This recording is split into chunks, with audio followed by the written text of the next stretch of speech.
आष्टा सांगली रोडलगत असणाऱ्या सर्वोदय साखर कारखाना रोडजवळील गंजीखाणा जमिनीचा वाद आता हाणामारी आणि साहित्य पळवापळवीपर्यंत पोहोचलाय।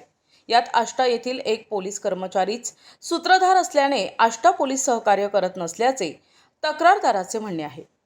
आष्टा येथील आष्टा सांगली रोडलगत असणाऱ्या 855/1 या गंजीखाणा जागेच्या वाटणीवादावरून अनेक रणकंदन होत आहे। या ठिकाणी अनेकांनी जागा बाधित केल्या आहेत।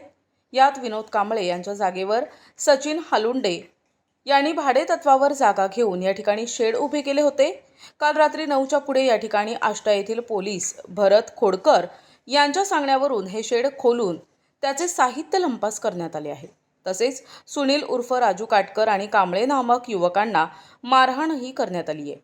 आष्टा पोलीस ठाणे फक्त बघ्याची भूमिका घेत असून आष्टा अप्पर तहसील कार्यालयावर हात करत आहेत।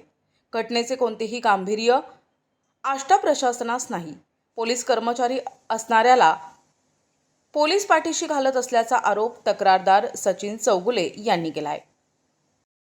ही जागा मी विनोद कांबळे आणि विनय कांबळे यांच्या नावावर भाडेतत्वावर घेतलेली आणि ह्या जागेवर मी शेड मारल्यानंतर इथं पूर्ण झालेलं शेड ते भरत खोडकर आणि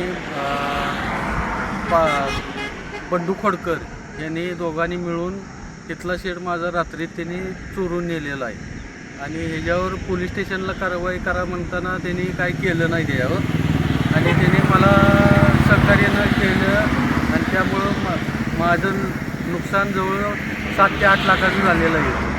प्रतिनिधी राहुल वाडकर, NTV न्यूज मराठी, सांगली।